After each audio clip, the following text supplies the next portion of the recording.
ಒಂದು ವಾರದಿಂದನೇ ಇದೊಂದು ಸ್ಟೋನ್ ಬಟ್ಟೆ ಅಂದ್ರೆ ಒಂದು ಹೊಲಿತದೆ, ಸ್ಟೋನ್ ಎಲ್ಲ ಕಿತ್ಕೊಂಡೆ ಹೊಲಿದಿದ್ದೆ. ಆದ್ರೆ ಸ್ಟೋನ್ ಬಟ್ಟೆಗೆ ಹೊಡೆದಿತ್ತು ಸೂಜಿ. ಆಗ ಸೂಜಿ ಕಟ್ಟಾಗಿತ್ತು. ನಾನು ನಮ್ಮನೇಲಿ ಏನೋ ಮಾಡಿ ಹಾಕಿದ್ವಿ. ಇವಾಗ ಸೂಜಿ ಹಾಕಕ್ಕೆಲ್ಲ ತುಂಬಾನೇ ಪ್ರಾಬ್ಲಮ್ ಆಗಿತ್ತು. ಆಗ ಆಗಿರೋ ಮಿಸ್ಟೇಕು, ಸ್ವಲ್ಪ ಚಿಕ್ಕ ದಪ್ಪ ಬಟ್ಟೆ ಸಿಕ್ಕಿದ್ರು ಕಟ್ಟಾಗಿ.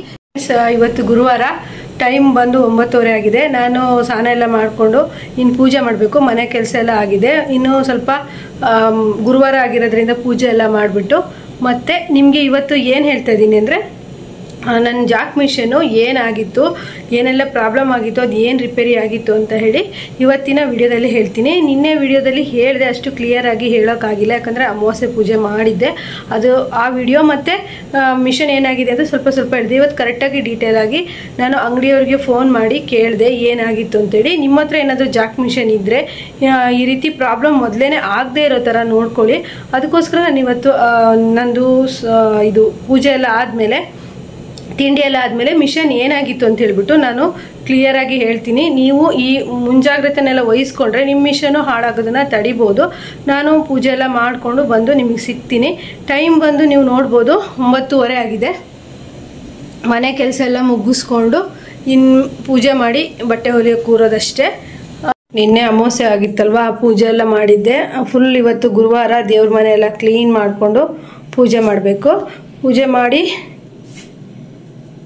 ನೋಡಿ, ಫುಲ್ ಗುರುವಾರ ಆಗಿದ್ದರಿಂದ ಫುಲ್ ಕ್ಲೀನ್ ಮಾಡಿ ದೀಪ ಎಲ್ಲ ತೊಳೆದ್ಬಿಟ್ಟು ಆರತಿ ತಟ್ಟೆ ಎಲ್ಲ ತೊಳೆದ್ಬಿಟ್ಟು ಪೂಜೆ ಮಾಡಬೇಕು. ಫ್ರೆಂಡ್ಸ್, ಪೂಜೆ ಎಲ್ಲ ಆಯಿತು.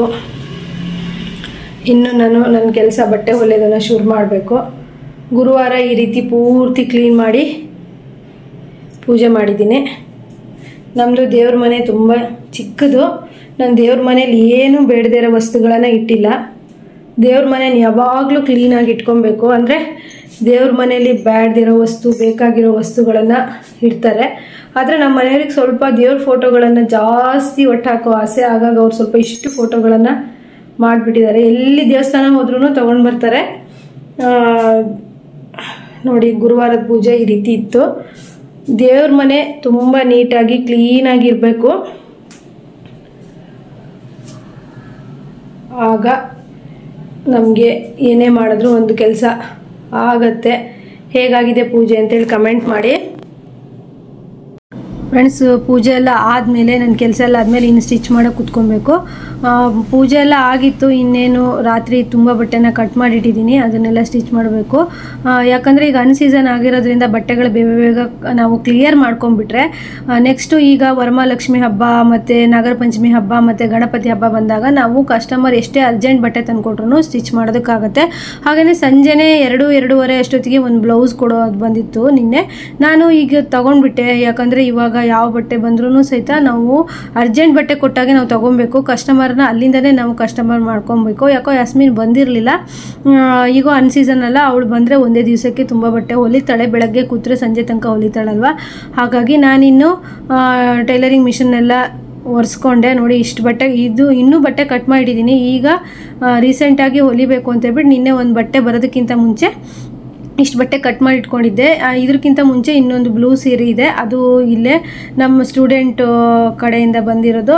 ಆ ಬ್ಲೌಸನ್ನು ಸಂಜೆ ಒಳಗೆ ಹೊಲಿದ್ಕೊಟ್ಟು ಈ ಬಟ್ಟೆಗಳನ್ನು ಹೊಲಿಬೇಕು. ಈಗ ಇನ್ನೇನು ಇಲ್ಲ ಕೆಲಸ, ಇನ್ನು ಬಟ್ಟೆ ಹೊಲಿದ್ರೆ ಆಯಿತು. ಹಾಗಾಗಿ ಬೆಳಗ್ಗೆ ಸ್ವಲ್ಪ ಬೇಗ ಎದ್ದು ನಾವು ವಾರದ ದಿವಸ ಎಲ್ಲ ಬೇಗ ಕೆಲಸ ಮಾಡಿಕೊಂಡ್ರೆ ಬೇಗನೆ ಬಟ್ಟೆ ಹೊಲಿಬೋದು. ಯಾಕಂದರೆ ಬೆಳಗ್ಗೆ ನಾವು ಲೇಟಾಗಿ ಎದ್ವಿ ಅಂದರೆ ಏನೂ ಕೆಲಸ ಆಗೋಲ್ಲ. ನೋಡಿ, ನಮ್ಮ ಮನೆಯವ್ರ ಹತ್ರ ಈ ರೀತಿ ನಾನು ಪೀಸ್ಗಳೆಲ್ಲ ಕಟ್ ಮಾಡಿ ಕವರಿಗೆ ಹಾಕಿ ಅವ್ರ ಜೋಬಿಗೆ ಹಾಕ್ಬಿಟ್ಟಿರ್ತೀನಿ. ಅವರು ತಿಂಡಿ ತಿನ್ನಕ್ಕೆ ಬರುವಾಗ ಏನೇನು ಥರ ಕೇಳಿದ್ದೆ ಅದನ್ನೆಲ್ಲ ತೊಗೊಬರ್ತಾರೆ. ನನ್ನ ದುಡ್ಡು ಸಮೇತ ಆ ಕವರಿಗೆ ಹಾಕಿ ಇಟ್ಬಿಟ್ಟಿದ್ದೆ. ಅವರು ಉಳಿದಿರೋ ಚೇಂಜ್ ಸಹಿತ ಈ ಕವರ್ ಒಳಗೇನೆ ಇಟ್ಬಿಟ್ಟು ಹೋಗಿದ್ದಾರೆ.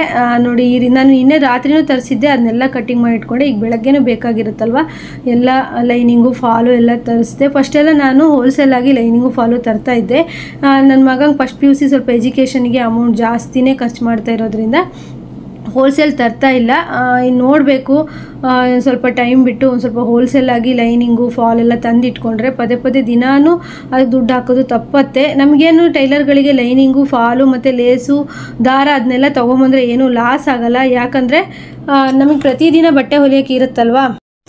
ಇವತ್ತು ಬೆಳಗ್ಗೆನೆ 150 ರೂಪಾಯಿ ಖರ್ಚು ಮಾಡಿದ್ದೀನಿ. ಏನಕ್ಕಂತಂದರೆ 150 ಅಲ್ಲ, ಟೋಟಲ್ ಒಂದು 250 ರೂಪಾಯಿ ಆಗಿರ್ಬೋದು ಇವತ್ತು. ಇಷ್ಟು 11:30 ಅಷ್ಟು ಟೈಮಿಗೆ ಏನಕ್ಕೆ ಖರ್ಚು ಮಾಡಿದೆ ಅಂತ ಫಸ್ಟ್ ಬರೆದ್ಬಿಟ್ಟು ಕುತ್ಕೊಳ್ತೀನಿ.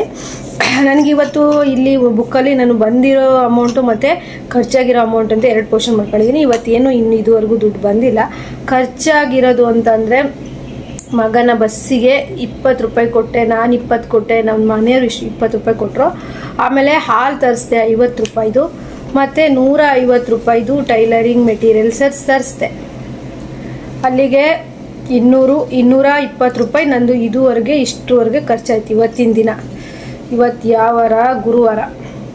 ಇನ್ನು ಸಂಜೆವರೆಗೂ ಎಷ್ಟಾಗುತ್ತೆ ಅಷ್ಟನ್ನು ನಾನು ಬರಿತಾ ಹೋಗ್ತೀನಿ. ನೋಡಿ, ಬೆಳಗ್ಗೆ ನಾನು ಸ್ಟಾರ್ಟಿಂಗ್ ಕೂತ ತಕ್ಷಣ ಇದು ಟೈಲರಿಂಗ್ ಮಿಷನ್ ಎಲ್ಲ ಬೆಳಗ್ಗೆನೇ ಒರೆಸಿರ್ತೀನಿ. ಇವತ್ತು ಒರೆಸಿದ್ದೆ, ಆದರೂ ನಾನು ಕುತ್ಕೊಳ್ಳೋಕ್ಕಿಂತ ಮುಂಚೆ ಒಂದ್ಸರಿ ಒರೆಸ್ಕೊಬೇಕು, ಅದೇ ನನಗೆ ಅಭ್ಯಾಸ. ನೋಡಿ, ಬುಕ್ಕಲ್ಲಿ ಬರೆದು ಇಟ್ಟೆ. ಎಷ್ಟು ಅಂದರೆ ಹಿಂಗೆ ಇಟ್ಟಿರ್ತೀನಿ ನಾನು, ಪೆನ್ ಹಾಕಿ ಈ ರೀತಿ ಅಮೌಂಟ್ ಬಂದಿರೋದು ಮತ್ತು ಖರ್ಚು ಮಾಡಿರೋದು ಎರಡನ್ನೂ ಸೇರಿಸಿ ಬರಿತಾ ಇರ್ತೀನಿ. ಇಲ್ಲೇ ಹತ್ತಿರದಲ್ಲೇ ಇಟ್ಕೊಳ್ತೀನಿ. ನಾವು ಎಷ್ಟೇ ಏನೇ ಖರ್ಚು ಮಾಡಿದ್ರು ಫ್ರೆಂಡ್ಸ್ ಬರೆದಿಡಬೇಕು, ಅದ್ರ ಮೇಲೆ ಲೆಕ್ಕ ಸಿಗುತ್ತೆ. ಅಂದರೆ ಈ ಅನ್ಸೀಸನ್ ಅಲ್ವ ಈಗ ನಮ್ಗೆ ಎಷ್ಟು ಖರ್ಚಾಗಿ, ಖರ್ಚೇ ಜಾಸ್ತಿ, ಖರ್ಚೆಷ್ಟು ಮತ್ತು ಬಂದಿದ್ದೆಷ್ಟು ದುಡ್ಡು ಅಂತೇಳಿ ಗೊತ್ತಾಗುತ್ತೆ. ನಾವು ಇನ್ನೂ ಏನು ಮಾಡಬೇಕು ಜಾಸ್ತಿ ಅರ್ನಿಂಗ್ಸಿಗೆ ಅಂತೇಳ್ಬಿಟ್ಟು ಯೋಚನೆ ಮಾಡ್ತೀವಿ. ಹಾಗಾಗಿ ನನಗೆ ಯಾವಾಗಲೂ ಅದೊಂದು ಅಭ್ಯಾಸ. ಜಾಸ್ಮಿನ್ ಇವತ್ತು ಟೈಮ್ ಆಯಿತು, ಬಂದಿಲ್ಲ.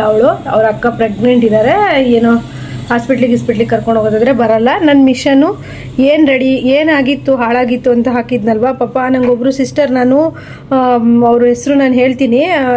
ಏನಂದರೆ ನಾನು ವಿಡಿಯೋ ಹಾಕಿ 5 ನಿಮಿಷನೂ ಆಗಿಲ್ಲ, ಅಂದರೆ ವಿಡಿಯೋ ಹಾಕಿ ಹಾಗೆ ಇನ್ನೂ ಸೆಟ್ ಮಾಡ್ತಾ ಇದ್ದೆ, ಎಡಿಟಿಂಗ್ ಎಲ್ಲ ಮಾಡ್ತಾ ಇದ್ದೆ. ಅಷ್ಟೊತ್ತಿಗೆ ನನಗೆ ಪಟ್ಟ ಮೆಸೇಜ್ ಹಾಕಿದ್ರು, ಅಂದರೆ ಕಮೆಂಟ್ ಹಾಕಿದ್ರು, ಸಿಸ್ಟರ್ ನಿಮ್ಮ ಬಗ್ಗೆನೇ ನಾನು ಯೋಚನೆ ಮಾಡ್ತಾ ಇದ್ದೆ, ಪಾಪ ನಿಮ್ಮ ಮಿಷನ್ ಹಾಳಾಗಿದೆ ಅಂತ ಹೇಳ್ತಾ ಇದ್ರಿ, ಅಮಾವಾಸ್ಯೆ ಪೂಜೆ ಮಾಡಿದ್ರಾ ಇಲ್ವಾ ಅಂತ ಹೇಳ್ಬಿಟ್ಟು ನಂಗೆ ಪಟ್ಟ ಕಮೆಂಟ್ ಹಾಕಿದ್ರು. ಅವ್ರು ಯಾರು ಅಂತ ಹೇಳ್ತೀನಿ. ಎಷ್ಟು ಖುಷಿ ಆಯಿತು ಅಂದರೆ ನಮ್ಮ ಹತ್ರದವರೇ ಕೇಳಲ್ಲ, ಇವಳು ನನ್ನ ಹೊಲಿತಿರೋದು ನೋಡೇ ಹೊಟ್ಟೆ ಕಿಚ್ಚಿಬಿಡ್ತಾರೆ. ಅಂಥದ್ರಲ್ಲಿ ಎಲ್ಲೋ ಇರ್ತಾರೆ ನೋಡಿ, ನಮಗೋಸ್ಕರ ನಮ್ಮ ಬಗ್ಗೆ ಇಷ್ಟು ಯೋಚನೆ ಮಾಡೋರಾದ್ರು ಇದಾರಲ್ಲ ಅಂತ ನಂಗೆ ನಿಜವಾಗ್ಲೂ. ಯೂಟ್ಯೂಬಿಂದ ದುಡ್ಡು ಬರುತ್ತೆ, ಅದು ಖರ್ಚು ಮಾಡ್ತೀನಿ, ಅದು ಬೇರೆ. ಆದರೆ ಇಂಥ ಫ್ರೆಂಡ್ಸ್ ಎಲ್ಲ ಸಿಗ್ತಾರಲ್ವಾ, ಆಗ ತುಂಬ ಮನಸ್ಸಿಗೆ ಖುಷಿ ಆಗುತ್ತೆ. ಒಂಥರ ಅವರು ಕಮೆಂಟ್ ಕೇಳಿದ ತಕ್ಷಣ ನನಗೆ ಒಂಥರ ಕಣ್ಣಲ್ಲಿ ನೀರು ಬಂದಂಗೆ ಆಯಿತು. ಅಂದರೆ ನಾನಿನ್ನೂ ವಿಡಿಯೋ ಸೆಂಡ್ ಮಾಡಿ ಅದಿನ್ನೂ ಚೆಕ್ಕಿಂಗಲ್ಲಿ ಇತ್ತು ವಿಡಿಯೋ. ಅಷ್ಟೊತ್ತಿಗೆ ಅವ್ರು ನೋಡಿಬಿಟ್ಟು ಕಮೆಂಟ್ ಹಾಕಿದ್ರು, ಸಿಸ್ಟರ್ ನಾನು ನಿಮ್ಮ ಬಗ್ಗೆನೇ ಯೋಚನೆ ಮಾಡ್ತಾ ಇದ್ದೆ, ನೀವು ಮಿಷನ್ ಹಾಳಾಗಿದೆ ಅಂತ ಪಾಪ ವಿಡಿಯೋ ಮಾಡಿದ್ರಿ, ಏನಾಯಿತೋ ಏನೋ ಅಂತ ಹೇಳ್ಬಿಟ್ಟು ಕೇಳಿದ್ರು. ಜಸ್ಟ್ 5 ನಿಮಿಷ ಆಗಿತ್ತು ನಾನು ವಿಡಿಯೋ ಅಪ್ಲೋಡ್ ಮಾಡಿ. ಮಿಷನ್ ಏನಾಗಿತ್ತು ಅಂತ ನಾನು ಹೇಳ್ತೀನಿ ಫ್ರೆಂಡ್ಸ್. ಈ ರೀತಿ ನೀವೇನಾದರೂ ಜಾಕ್ ಮಿಷನ್ ಇದ್ದರೆ ನನ್ನ ಥರ ತಪ್ಪು ಮಾಡ್ಕೊಬೇಡಿ. ನನಗೂ ಬೇಕಂತ ಮಾಡ್ಕೊಂಡಿದ್ದಲ್ಲ, ಅದು ಒಂದು ವಾರದ ಮುಂಚೆ ಒಂದು ತಪ್ಪಾಗಿತ್ತು, ಅದು ನನಗೆ ಅವತ್ತು ಆ ರೀತಿ ಪ್ರಾಬ್ಲಮ್ ಕೊಡ್ತು. ಅಂಗಡಿಯವ್ರು ಹೇಳಿದ್ರು, ಮೆಕ್ಯಾನಿಕ್ ಬಂದಿದ್ರು ಸಹಿತ ರೆಡಿ ಮಾಡೋಕ್ಕೆ ಸಾಧ್ಯ ಆಗ್ತಿರ್ಲಿಲ್ಲ ಅಂತ ಹೇಳಿದ್ರು. ಯಾಕೆ ಅಂತ ಹೇಳ್ತೀನಿ ನಾನು. ಮೆಕ್ಯಾನಿಕ್ ಬಂದಿದ್ರು ಸಹಿತ ರೆಡಿ ಮಾಡೋಕ್ಕೆ ಆಗ್ತಿರ್ಲಿಲ್ಲ ಇಲ್ಲಿಗೆ. ಮತ್ತು ಮೆಕ್ಯಾನಿಕ್ ಬಂದಿರೋ ಚಾರ್ಜು ಕೊಡಲೇಬೇಕಂತೆ. ಅವ್ರಿಗೆ 800 ರೂಪಾಯಿ ಹೇಳ್ತಾರೆ. ಶಿವಮೊಗ್ಗದಿಂದ ಇಲ್ಲಿಗೆ ಒಂದು 35 ಕಿಲೋಮೀಟ್ರು ಇದೆ. ಅವರು ಬಂದಿರೋ ಚಾರ್ಜು ಪ್ಲಸ್ ರಿಪೇರಿ ಮಾಡಿರೋದು. ನಮಗೆ ಫ್ರೀ ಸರ್ವಿಸೇ ಇತ್ತಲ್ವಾ, ಹಾಗಾಗಿ ಎಂತ ಮಾಡೋದು ಅಂತ ಯೋಚನೆ ಮಾಡಿ ನಾನು ಐಡಿಯಾ ಮಾಡಿ, ಮತ್ತೆ ಜಾಕ್ ಮಿಷನ್ ತಂದಿರೋ ಬಾಕ್ಸು ಬೆಂಡು ಮಾತ್ರ ಯಾವುದೇ ಕಾರಣಕ್ಕೂ ಕಳ್ಕೊಬೇಡಿ. ಅದನ್ನು ಕಳ್ಕೊಂಡ್ರೆ ನೀವು ಸರ್ವಿಸಿಗೆ ಕೊಟ್ಟು ಕಳಿಸುವಾಗ ತುಂಬ ಪ್ರಾಬ್ಲಮ್ ಆಗುತ್ತೆ. ಅದ್ರ ಬೆಂಡು, ಅದ್ರ ಬಾಕ್ಸು ನೀವು ಮಿಷನ್ ಎಷ್ಟು ಸೇಫ್ಟಿಯಾಗಿಡ್ತೀರೋ ಅಷ್ಟೇ ಸೇಫ್ಟಿಯಾಗಿಡಿ. ಯಾಕಂದರೆ ನಾರ್ಮಲ್ ಮಿಷನ್ ಹೆಡ್ ಥರ ಈ ಮಿಷನನ್ನು ತಗೊಂಡೋಗೋದಕ್ಕೆ ತುಂಬಾ ಕಷ್ಟ ಆಗುತ್ತೆ. ನಮ್ಮ ಸ್ವಂತ ವೆಹಿಕಲ್ ಇದ್ರೆ ಆ ಥರ ಇದ್ರೆ ತಗೊಂಡೋಗ್ಬೋದು. ಅಷ್ಟು ಬಿಟ್ಟರೆ ಅದರಲ್ಲೂ ಕಷ್ಟನೇ. ಅದೇ ಬಾಕ್ಸ್ ಇದ್ಬಿಟ್ರೆ ತುಂಬ ಚೆನ್ನಾಗಾಗುತ್ತೆ. ಅದೇ ನಾರ್ಮಲ್ ಮಿಷನ್ ಥರ ಅಲ್ಲ. ನಾವೆಲ್ಲ ನಾರ್ಮಲ್ ಮಿಷನ್ ಅವಾಗ ರೆಡಿ ಆಗ್ತಿದ್ದಂಗೆ, ಅಂದರೆ ರಿಪೇರಿ ಆಗ್ತಿದ್ದಂಗೆ ಆರಾಮಾಗಿ ನಾವು ಬೈಕಲ್ಲೇ ತೊಗೊಂಡೋಗಿ ರೆಡಿ ಮಾಡಿಸ್ಕೊಂಡು ಬಂದ್ಬಿಡ್ತಿದ್ದೆ. ಆದರೆ ಈ ಮಿಷನ್ಗಳು ಹಾಗಲ್ಲ, ತುಂಬ ವೆಯ್ಟ್ ಇರುತ್ತೆ. ಇದನ್ನ ಎತ್ತಕ್ಕೆ ಸಹಿತ ಇಬ್ಬರು ಸಹಾಯ ಬೇಕು. ನಮ್ಮಂಥ ಲೇಡೀಸ್ಗಳ ಕೈಯಲ್ಲಿ ಒಬ್ಬೊಬ್ರು ಕೈಯಲ್ಲಿ ಆಗಲ್ಲ. ಇದ್ರ ಬಾಕ್ಸ್ ಮಾತ್ರ ಸೇಫ್ಟಿಯಾಗಿ ಇಟ್ಕೊಳ್ಳಿ. ಹಾಗೆ ಇದು ಏನು ಪ್ರಾಬ್ಲಮ್ ಆಗಿತ್ತು ಅಂತ ಹೇಳ್ತೀನಿ. ಏನು ಪ್ರಾಬ್ಲಮ್ಮು ಅಂತ ಅಂದರೆ ಗೊತ್ತಾಗ್ಬೋದು ನಿಮಗೆ. ಇಲ್ಲಿ ಇದಿರುತ್ತಲ್ವಾ, ಇಲ್ಲಿ ಬಾಬಿನ್ ಕೇಸ್ ಹಾಕೋ ಹತ್ರ ಶಟ್ಲ್ ಇರುತ್ತಲ್ವಾ, ಈ ಸೂಜಿ ಹೊಡೆದಿರೋ ಪೋರ್ಸಿಗೆ ಅದು ಬೆಂಡ್ ಆಗಿಬಿಟ್ಟಿತ್ತಂತೆ. ಅಂದರೆ ಈ ಬಾಬಿನ್ ಕೇಸ್ ಹತ್ರ ಇಲ್ಲಿ ಅಂದರೆ ಟೈಲರ್ಸ್ಗಳಿಗೆ ಗೊತ್ತಿರುತ್ತಿಲ್ಲ, ಒಂದಿರುತ್ತೆ ಶೆಟ್ಲು, ಅದು ಬೆಂಡ್ ಆಗಿಬಿಟ್ಟಿತ್ತಂತೆ. ಅವರು ಒಂದು ಮಿಷನಿಗೆ ಹಾಕ್ಬಿಟ್ಟು ಅದನ್ನು ಕರೆಕ್ಟ್ ಮಾಡಿಬಿಟ್ಟು ಅದನ್ನು ಹಾಕಿದ್ರು. ನಿಮ್ಮ ಮನೆಗೆ ಏನು ಮೆಕ್ಯಾನಿಕ್ ಬಂದಿದ್ರು ಸಹಿತ ಅದು ರೆಡಿ ಮಾಡೋಕೆ ಆಗ್ತಿರ್ಲಿಲ್ಲ. ಅವ್ರು ಇನ್ನೂ 2 ದಿವಸ ಟೈಮ್ ತಗೊಳ್ತಿದ್ರು ಅಂದರು. ಸೂಜಿ ಏನಾದರೂ ಮದರ್ ಬೋರ್ಡ್ ಅಂದ್ರೆ ಏನೋ ಬೋರ್ಡ್ ಇರುತ್ತೆ ಅದಕ್ಕೆಲ್ಲ ಹೊಡೆದ್ಬಿಟ್ರೆ ತುಂಬಾ ಪ್ರಾಬ್ಲಮ್ ಆಗುತ್ತಂತೆ ಫ್ರೆಂಡ್ಸ್. ಅಂದರೆ ಜಾಕ್ ಮಿಷನ್ ಬಗ್ಗೆ ನನಗೆ ಇವಾಗ ಪೂರ್ತಿಯಾಗಿ ಗೊತ್ತಾಗ್ತಿದೆ. ಅಂದರೆ ಒಳಗಡೆ ಈ ರಿಪೇರಿ ನಾವು ಸ್ಟಿಚ್ ಮಾಡ್ತೀವಿ ಬಿಟ್ಟರೆ ಇದ್ರ ರಿಪೇರಿ ಇದೆಲ್ಲ ನಾವೇನು ಕಲ್ತಿರಲ್ವಲ್ಲ. ಹಾಗಾಗಿ ನಾನು ಹೇಳೋದು ಟೈಲರಿಂಗ್ ಕ್ಲಾಸ್ ಅಂತ ಹೇಳಿದಾಗ ಈ ರೀತಿ ರಿಪೇರಿಗಳನ್ನೆಲ್ಲ ನಾವು ಕಲ್ತ್ಕೊಂಡಿರ್ಬೇಕು, ಇಲ್ಲಾಂದ್ರೆ ತುಂಬ ಪ್ರಾಬ್ಲಮ್ ಆಗುತ್ತೆ. ಇದು ಇಲ್ಲಿ ನಮ್ಮ ಊರಲ್ಲೇ ಬಂದು ರೆಡಿ ನೋಡಿದ್ರು, ಆದರೆ ಆಗಲಿಲ್ಲ. ಪಾಪ ಅವರಿಗೂ ಜಾಕ್ ಮಿಷನ್ ಇದೆ, ಫಸ್ಟ್ ಟೈಮ್ ರಿಪೇರಿ ಮಾಡ್ತಿದ್ದಂತೆ, ಹಾಗಾಗಿ ರೆಡಿ ಮಾಡೋಕ್ಕಾಗಿಲ್ಲ. ಸ್ಟೋನು ಏನಾಯಿತು ಒಂದು ವಾರದ ಹಿಂದೆ ಅಂದರೆ, ನಾನು ಸ್ಟೋನ್ ತಕ್ಕೊಂಡೇ ಹೊಲಿತಾ ಇದ್ದೀನಿ ಬ್ಲೌಸಿಗೆ, ಆದರೆ ಗೊತ್ತಾಗಲಿಲ್ಲ ಫ್ರೆಂಡ್ಸ್. ಒಳಗಡೆ ಒಂದು ಇತ್ತು, ನಾನು ಲಾಸ್ಟ್ ಫಿಟ್ಟಿಂಗ್ ಅಂತ ಹೇಳಿ ಒಂದು ಮಾರ್ಕ್ ಮಾಡ್ತೀನಲ್ಲ ಆ ಟೈಮಲ್ಲಿ ಹೊಡೆದ್ಬಿಡ್ತು. ಆವಾಗ ಮಿಷನ್ ಸ್ವಲ್ಪ ರಿಪೇರಿ ಆಗಿತ್ತು ಅಂತ ಅಂದ್ಕೊಳ್ತೀನಿ. ಮತ್ತೊಂದು ಸತಿ ಸ್ವಲ್ಪ ದಪ್ಪಕ್ಕೆ ಕಟ್ಟಾಗ್ಬಿಡ್ತು. ನಂಗೊಬ್ರು ಕಮೆಂಟ್ ಮಾಡಿದ್ರು, ಸ್ವಲ್ಪಕ್ಕೆ ದಾರ ಕಟ್ಟಾಗತ್ತೆ, ರಿಪೇರಿ ಮಾಡಿಸ್ಕೊಂಬಂದ್ರು ಅದು ಕರೆಕ್ಟ್ ಆಗಿಲ್ಲ ಮಿಷನ್ನು ಅಂತೇಳಿ ಹೇಳ್ತಾ ಇದ್ರು. ಸಿಸ್ಟರ್, ನಾನು ಈ ಕಮೆಂಟಿಗೆ ಏನು ಉತ್ತರ ಹೇಳ್ತೀನಿ ಅಂದರೆ, ನೀವು ಒಳ್ಳೆ ಮೆಕ್ಯಾನಿಕ್ ಸರ್ವಿಸ್ ಇರೋ ಅಂಥವ್ರಿಗೆ ಕೊಡಿ ರಿಪೇರಿ ಮಾಡ್ಸೋಕ್ಕೆ. ಈ ಸಾಧಾರಣದವರು ಆ ರಿಪೇರಿ ಮಾಡಿದ್ರೆ ನಿಜವಾಗೂ ರಿಪೇರಿ ಆಗಲ್ಲ ಅಂದ್ಕೊಳ್ತೀನಿ.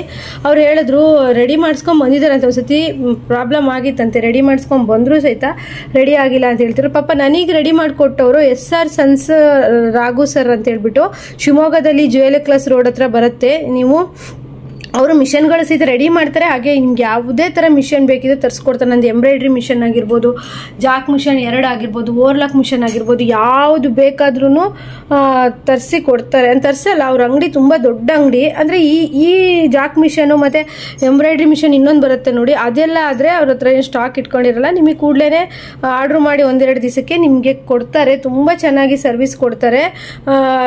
SR ಸನ್ಸ್ ರಾಘು ಸರ್ ಅಂತ ಹೇಳ್ಬಿಟ್ಟು ನಮಗೆ ನಾನಂತೂ ಅವ್ರಿಗೆ ಸಿಕ್ಕಾಪಟ್ಟೆ ತಲೆ ತಿಂದಿದ್ದೀನಿ ಬಿಡಿ. ಪಾಪ ಅವರು ಅದನ್ನೆಲ್ಲ ಸಹಿಸ್ಕೊಂಡು ನನಗೆ ಏನೇ ಇದ್ರೂ ನನಗೆ ಎಷ್ಟು ರಾತ್ರಿ ಆದರೂ ಫೋನ್ ಎತ್ತಿ ನನಗೊಂದು ಸೊಲ್ಯೂಷನ್ ಅಂತ ಕೊಡ್ತಾರೆ. ಹಾಗಾಗಿ ನೋಡಿ, ಈಗ ಪಾಪ ನಮ್ಮ ಊರಲ್ಲಿರೋ ಶಿವಣ್ಣನೂ ಸಹಿತ ಅಷ್ಟೇ, ಅವರು ನನಗೆ ತುಂಬಾ ಹೆಲ್ಪ್ ಮಾಡ್ತಾರೆ. ಏನೇ ಮಿಷನ್ ಇದ್ರೂ ಸಹಿತ ಹೇಳ್ತಾರೆ. ಆನಂದಪುರದಲ್ಲಿ ಏನಾದರೂ ನೀವು ಮಿಷನ್ ತಗೋಬೇಕು ಅಂದರೆ ನಮ್ಮ ಶಿವವ್ರ ಹತ್ರ ತಗೋಬೋದು. ಶಿವಮೊಗ್ಗದಲ್ಲಿ ತಗೋಬೇಕು ಅಂತಂದರೆ ನಮ್ಮ ಹಾಗೇನೆ ಫ್ರೆಂಡ್ಸ್, ನನ್ನ ಮಿಷನ್ನು ಅಂತೂ ರೆಡಿಯಾಗಿ ಬಂದಿದೆ. ಚೆನ್ನಾಗೇ ಹೊಲಿದಿದೆ, ತುಂಬ ಚೆನ್ನಾಗಿ ರೆಡಿ ಮಾಡಿಕೊಟ್ಟಿದ್ದಾರೆ ರಾಘು ಸರ್ ಅವರು. ಈ ಮಿಷನ್ ಅಂತಲ್ಲ, ನಾನು ಎಂಬ್ರಾಯ್ಡ್ರಿ ಮಿಷನ್ ತರಿಸಿದಾಗೂ ನಂಗೆ ಪ್ರಾಬ್ಲಮ್ ಆಗಿತ್ತು, ಅವಾಗೂ ಸಹಿತ ರೆಡಿ ಮಾಡಿಕೊಟ್ಟಿದ್ದಾರೆ. ಫ್ರೀ ಸರ್ವಿಸ್ ಇದೆ ಅಂತ ಹೇಳ್ಬಿಟ್ಟು ರೆಡಿ ಮಾಡಿ ಕೊಡ್ತಾರೆ. ತುಂಬ ಚೆನ್ನಾಗಿ ಸರ್ವಿಸ್ ಕೊಡ್ತಾರೆ. ತಗೊಳ್ಳಿ, ನೀವು ಶಿವಮೊಗ್ಗದಲ್ಲಿ ಹತ್ರ ಆಜುಬಾಜು ಇದ್ದರೆ ನೀವು ಅವರು ಅಂಗಡಿಯಲ್ಲಿ ತಗೋಬೋದು ಮಿಷನ್ನು. ಹಾಗೆ ನನ್ನ ಮಿಷನ್ನು ಈ ರೀತಿ ಪ್ರಾಬ್ಲಮ್ ಆಗಿತ್ತು. ಮಾತ್ರ ಸ್ಟೋನ್ ಬಟ್ಟೆ ಹೊಲಿಯುವಾಗ ಮಾತ್ರ ಹುಷಾರಾಗಿ ಹೊಲಿರಿ, ಯಾಕಂದರೆ ಸ್ಟೋನು ಮೇಲೆ ಸೂಜಿ ಕೂತಾಗ ತುಂಬಾ ಮೇನ್ ಪಾರ್ಟ್ಗಳೇ ಹೋಗುವಂಥ ಚಾನ್ಸಸ್ ಇರುತ್ತೆ. ಒಂದು ಸತಿ ರಿಪೇರಿ ಆಯಿತು, ಈ ತುಂಬಾ ಮಿಷನ್ ತುಂಬಾ ಎಲ್ಲ ಕಡೆನೂ ಓಪನ್ ಮಾಡಿ ನೋಡಬೇಕು ಅಂದವಾಗ ಮಿಷನ್ನು ಅದರದ್ದು ಒಂದು ಕ್ವಾಲಿಟಿನೇ ಕಳ್ಕೊಬಿಡುತ್ತೆ. ಎಕ್ಸ್ಟ್ರಾ ನಾವೇನಾದ್ರು ಪಾರ್ಟ್ಸ್ ಹಾಕಿದ್ವಿ ಅಂದಾಗ ಆ ರೀತಿ ನಂತರ ತಪ್ಪು ಮಾಡ್ಕೊಬೇಡಿ. ನೀವುಗಳು ಚೆನ್ನಾಗಿ ಮಿಷನ್ ನೋಡಿಕೊಂಡು ಸ್ಟಿಚ್ ಮಾಡಿ ಅಂತ ಹೇಳ್ತೀನಿ. ನನಗೇನಂತಂದರೆ, ಪಾಪ ಎಷ್ಟೋ ಜನಕ್ಕೆ ಗೊತ್ತಿರೋದಿಲ್ಲ, ಹೊಲಿತಾ ಇದ್ರೆ ಏನೂ ಆಗಲ್ಲ, 10 ವರ್ಷ ಏನೂ ಆಗಲ್ಲ ಅಂದಿರ್ತಾರೆ. ಸ್ಟೋನ್ ಬಟ್ಟೆಗೆಲ್ಲ ಗ್ಯಾರಂಟಿ ಕೊಡೋಕ್ಕೆ ಬರಲ್ಲ, ಯಾವ ಕಂಪ್ನಿಯವರು ಗ್ಯಾರಂಟಿ ಕೊಡೋಕ್ಕೆ ಬರಲ್ಲ. ಜಾಕ್ ಮಿಷನ್ ತುಂಬ ಚೆನ್ನಾಗಿ ಬರುತ್ತೆ, ಅದ್ರ ಬಗ್ಗೆ 2 ಮಾತಿಲ್ಲ. ಆದರೆ ಸ್ಟೋನ್ ಬಟ್ಟೆ ಮತ್ತು ನಾವು ಎರ್ರಬಿರಿ ಹೊಲಿದು ಸೂಜಿ ಕಟ್ ಮಾಡಿಕೊಂಡು ಅದನ್ನ ಎಲ್ಲೆಲ್ಲ ತಾಕ್ಸಿದ್ರೆ ಅದು ಕಂಪ್ನಿಯವ್ರು ಗ್ಯಾರಂಟಿ ಕೊಡೋಕ್ಕೆ ಬರಲ್ಲ. ಹಾಗಾಗಿ ಮಿಷನ್ ತುಂಬಾ ಚೆನ್ನಾಗಿ ಬರುತ್ತೆ. ಜಾಕ್ ಮಿಷನ್ ತಗೊಳ್ಳೋರಿದ್ರೆ ತಗೊಳ್ಳಿ. ಆದರೆ ಸ್ಟೋನ್ ಬಟ್ಟೆ ಎಲ್ಲ ಹೊಲಿಯುವಾಗ ನೋಡಿಕೊಂಡು ಕಿತ್ಬಿಟ್ಟು ನೋಡಿ. ನಾನು ನಿನ್ನೆ ಒಂದು ಬ್ಲೌಸಲ್ಲಿ ಅದೆಷ್ಟು ಸ್ಟೋನ್ ಇತ್ತು ಅಂತಂದರೆ, ಈಗಂತೂ ಬಟ್ಟೆಗಳು ಸ್ಟೋನ್ ಬಟ್ಟೆಗಳು ತುಂಬಾ ಬರ್ತದೆ. ಕಿತ್ತು ಈ ಬೆರಳು ತುಂಬಾ ನೋವ್ತಾ ಇದೆ. ಅದು ಎಷ್ಟು ನೋವ್ತಾ ಇದೆ ಅಂತಲೇ ಹೇಳಂಗಿಲ್ಲ. ಏನು ಕಟ್ಟಿಂಗೇ ಮಾಡೋಕ್ಕಾಗ್ತಿಲ್ಲ, ಆ ಥರ ನೋವು ಅಂದರೆ ನೋವು, ಆ ಥರ ಸ್ಟೋನ್ ಇರುತ್ತೆ. ಆ ಸ್ಟೋನ್ ಇಟ್ಬಿಟ್ಟು ಹೊಲಿದ್ವಿ ಅಂದರೆ ಸೂಜಿ ಕಟ್ಟಾಗೋದಿಲ್ಲ. ಈ ರೀತಿ ನೋಡಿ, ಸೂಜಿ ಕಟ್ಟಾದರೆ 10 ಸೂಜಿ ಹಾಕೋಬೋದು, ಅದೇನು ಪ್ರಾಬ್ಲಮ್ ಇಲ್ಲ. ಆದರೆ ಈ ಥರ ಪ್ರಾಬ್ಲಮ್ ಆಗಿಬಿಟ್ರೆ ಈಗ ಕೊಟ್ಕೊಳ್ಸೋದೆಲ್ಲ ತುಂಬಾ ರಗಳೆ ಆಗುತ್ತೆ. ನಾನು ಇಷ್ಟು ವರ್ಷ ಸರ್ವಿಸ್ ಇದ್ರೂ ಸಹಿತ ನೋಡಿ ಆ ಥರ ತಪ್ಪುಗಳಾಗುತ್ತೆ. ಒಂದೊಂದ್ಸರಿ ಫುಲ್ ಕೊಡಬೇಕು ಬಟ್ಟೆ ಟೆನ್ಷನ್ ಆಗ್ತಾ ಇರುತ್ತೆ.